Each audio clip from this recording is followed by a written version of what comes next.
اے آسمان پر بھورے بادلوں میں بجلی کی طرح چمکنے والی دھنک، اے آسمان کے تارے تمہاری خوشنما چمک، اے بلند پہاڑوں کی آسمان سے باتیں کرنے والی دھندلی چوٹیوں، اے پہاڑ کی عالیشان درختوں، اے اونچے اونچے ٹیلوں کی دلکش بیل بوٹوں، تم بنسبت ہمارے پاس کے درختوں اور سرسبز کھیتوں اور لہراتی ہوئی نہروں کے کیوں زیادہ خوشنما معلوم ہوتی ہو؟ اس لیے کہ ہم سے بہت دور ہو۔ اس دوری ہی نے تم کو یہ خوبصورتی بخشی ہے، اس دوری ہی سے تمہارا نیلا رنگ ہماری آنکھوں کو بھایا۔ تو ہماری زندگی میں جو چیز بہت دور ہے وہی ہم کو زیادہ خوش کرنے والی ہے۔ وہ چیز کیا ہے؟ کیا عقل ہے جس کو سب سے اعلیٰ سمجھتے ہیں؟ کیا وہ ہم کو آئندہ کی خوشی کا یقین دلا سکتی ہے؟ ہرگز نہیں۔ اس کا میدان تو نہایت تنگ ہے، بڑی دوڑ دھوپ کرے تو نیچر تک اس کی رسائی ہے جو سب کے سامنے ہے، اور نورانی چہرے والے یقین کی اکلوتی خوبصورت بیٹی امید یا خدائی روشنی تیرے ہی ساتھ ہے۔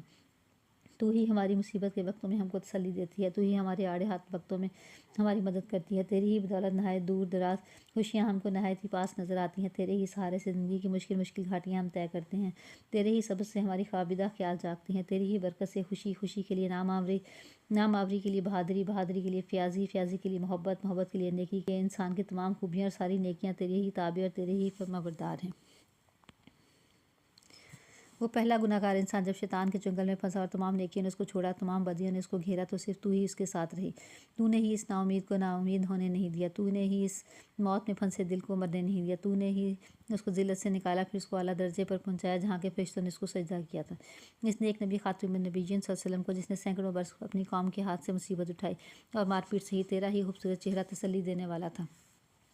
وہ پہلا ناخدا جب کہ طوفان کی موجوں میں بہا جاتا تھا اور بجز مایوسی کے کچھ اور نظر نہیں آتا تھا، تو ہی اس طوفان میں اس کی کشتی کھینے والی، اس کا بیڑا پار لگانے والی تھی۔ تیرے ہی نام سے جودھی پہاڑ کی مبارک چوٹی کو عزت ملی، زیتون کی ہری ٹہنی کو جب وفادار کبوتر کی چونچ میں وصل کے پیغام کی طرح پہنچی۔ جو کچھ برکت ہے تیری ہی بدولت ہے۔ اے آسمانوں کی روشنی اور اے ناامیدوں کی تسلی امید، تیرے ہی شاداب اور سرسبز باغ سے ہر ایک محنت کا پھل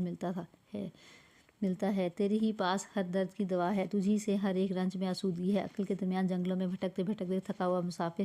تیرے ہی گھنے باغ کے سرسبز درختوں کے سائے کو ڈھونڈتا ہے، وہاں کی ٹھنڈی ہوا، خوشحال جانوروں کے راگ، بہتی نہروں کی لہریں اس کے دل کو راحت دیتی ہیں، اس کے مرے ہوئے خیالات کو پھر زندہ کرتی ہیں، تمام فکریں دل سے دور ہوتی ہیں اور دور دراز زمانے کی خیالی خوشیاں سب موجود ہوتی ہیں۔ دیکھ نادان بے بس بچہ گہوارے میں سوتا ہے، اس کی مصیبت زدہ ماں اپنے دھندے میں لگی ہوتی ہے، اس گہوارہ کی ڈوری بھی ہلاتی جاتی ہے، ہاتھ کام میں ہے اور دل بچے میں ہے، زبان سے اس کی یوں لوری دیتی ہے، سو رہ میرے بچے سو رہ، اے اپنے باپ کی مورت اور اے میرے دل کی دھڑکن ٹھنڈک سو رہ، اے میرے دل کی کومپل سو رہ، بڑھ اور پھل پھول تجھ پر کبھی خزاں نہ آنے پائے، تیری ٹہنی میں کوئی خار کبھی نہ پھوٹے، کوئی کٹھن گھڑی تجھ کو نہ آوے، کوئی مصیبت جو تیرے ماں باپ نے بھگتی نہ تو نہ دیکھے،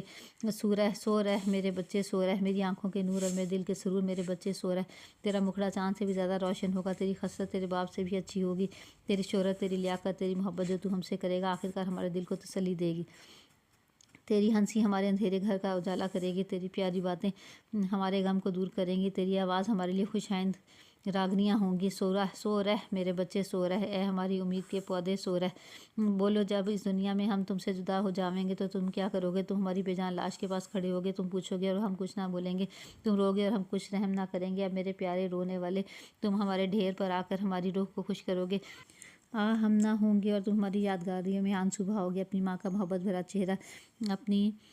باپ کی نورانی صورت یاد کرو گے، اے میرے پیارے رونے والے، تم ہمارے ڈھیر پہ آ کر ہماری روح کو خوش کرو گے، ہم نہ ہوں گے اور تم ہماری یادگاری میں آنسو بہاؤ گے، اپنی ماں کا محبت بھرا چہرہ، اپنی باپ کی نورانی صورت یاد کرو گے، ہم کو یہی رنج ہے کہ اس وقت ہماری محبت یاد کر کے تم رنجیدہ ہوگے، سو رہ میرے بچے سو رہ میرے بالے سو رہ۔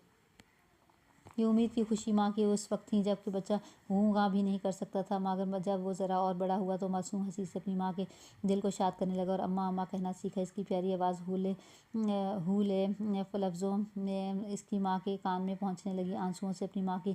آج سے محبت کو بھڑکانے کے قابل ہوا، پھر مکتب سے اس کو سروکار پڑا، رات کو اپنی ماں کے سامنے دن کا پڑھا ہوا سبق غمزدہ دل سے سنانے لگا، جبکہ تاروں کی چھاؤں میں اٹھ کر ہاتھ منہ دھو کر اپنے ماں باپ کی صبح کی نماز میں کھڑا ہونے لگا، اپنی بے گناہ زبان سے بے ریا خیال سے خدا کا نام پکارنے لگا، تو امید کی خوشیاں اور کسی قدر زیادہ ہو گئیں، اس کے ماں باپ اس معصوم سینے سے سچی ہمدردی دیکھ کر کتنے خوش ہوتے ہیں، ہماری پیاری امید تو ہی ہے جو لحد سے لحد تک ہمارے ساتھ رہتی ہے، دیکھو وہ بوڑھا آنکھوں سے اندھا اپنے گھر میں بیٹھا روتا ہے، اس کا پیارا بیٹا بھیڑوں کہ ریوڑ میں سے غائب ہو گیا، وہ اس کو ڈھونڈتا پھرتا ہے پر وہ نہیں ملتا، مایوس ہے اوپر امید نہیں ٹوٹی، لہو بھرا دانتوں پھٹا کرتا دیکھتا ہے پر ملنے سے نا امید نہیں، فاقوں سے خشک، غم سے زارن زار، روتے روتے آنکھیں سفید ہو گئیں، کوئی خوشی اس کے ساتھ نہیں تھی مگر صرف ایک امید جس نے اس کو وصل کی امید میں زندہ اور اس کو خیال میں خوش رکھا۔ دیکھ وہ بے گناہ قیدی ہے، اندھیرے کنویں میں 7 تہخانوں میں بند ہے، اس کا سورج کا سا چمکنے والا چہرہ زرد ہے، بے یار و مددگار غیر مذہب کے لوگوں کے ہاتھ میں قید ہے، بوڑھے باپ کا غم اس کی روح کو صدمہ پہنچتا ہے، عزیز بھائی کی جدائی اس کے دل کو غمگین کرتی ہے، قید خانے کی مصیبت اس کی تنہائی، اس کا گھر کا اندھیرا اس پر اپنی بے گناہی کا خیال،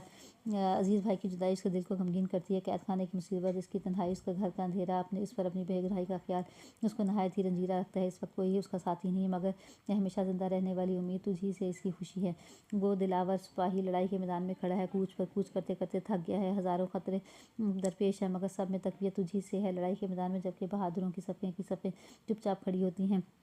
لڑائی کا میدان ایک سنسان کا عالم ہوتا ہے، دل میں عجیب قسم کی خوف ملی جرأت ہوتی ہے جبکہ لڑائی کا وقت آتا ہے اور لڑائی کے بگل کی آواز بہادر سپاہی کے کان میں پہنچتی ہے اور وہ آنکھ اٹھا کر نہایت بہادری سے بالکل بے خوف ہو کر لڑائی کے میدان کو دیکھتا ہے جبکہ بجلی سے چمکنے والی تلواریں سنگینیں اس کی نظر کے سامنے ہوتی ہیں، بادل کی سی اڑنے والی آتشیں، پہاڑ کی اسی آگ برسانے والی توپوں کی آواز سنتا ہے جبکہ اپنے ساتھی کو خون میں لتھڑا ہوا زمین پر دیکھتا ہے تو اے بہادروں کی قوت بازو، اے بہادر کی ماں، تیرے ہی سبب سے فتح مندی کا خیال ان کے دلوں کو تقویت دیتا ہے، ان کا کان نکارے میں سے تیرے ہی نغمے کی آواز سنتا ہے۔ وہ قومی بھلائی کا پیاسا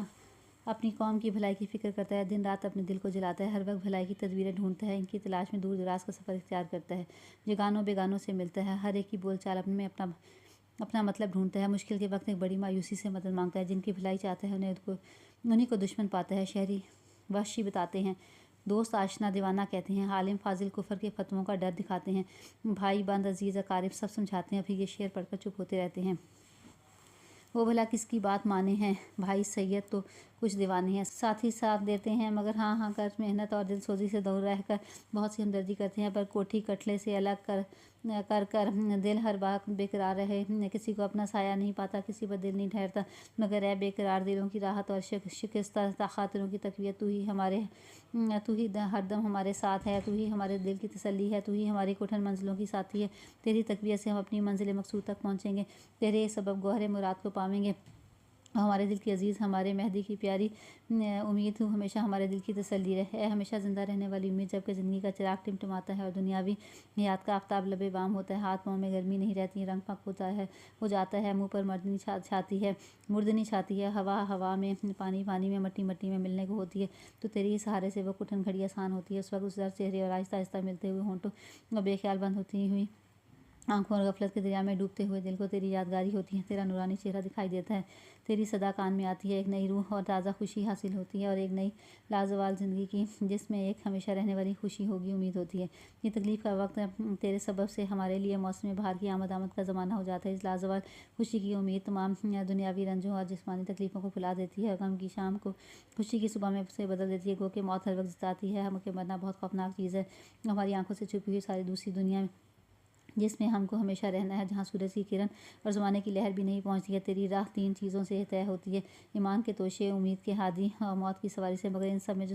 جس کو سب سے زیادہ قوت ہے وہ ایمان کی خوبصورت بیٹی ہے جس کا پیارا نام امید ہے۔ لوگ کہتے ہیں کہ بے یقینوں کو موت کی گھٹن گھڑی میں کچھ امید نہیں ہوتی، مگر میں دیکھتا ہوں کہ تیری بادشاہت وہاں بھی ہے، قیامت پر یقین نہ کرنے والا سمجھتا ہے کہ تمام زندگی کی تکلیفوں کا خاتمہ ہے، پر کسی تکلیف کے ہونے کی توقع نہیں ہے، وہ اپنے اس بے تکلف آنے والے زمانے کی امید میں نہایت بردباری سے اور رنجوں سے کہ زمانے کے آخر ہونے کی خوشی میں نہایت بشاشت سے یہ شعر پڑھتا ہوا جان دیتا ہے، بقدر ہر سکون راحت بود بنگر تفاوت را دویدن رفتن استادن نشتن خفتن و مردن۔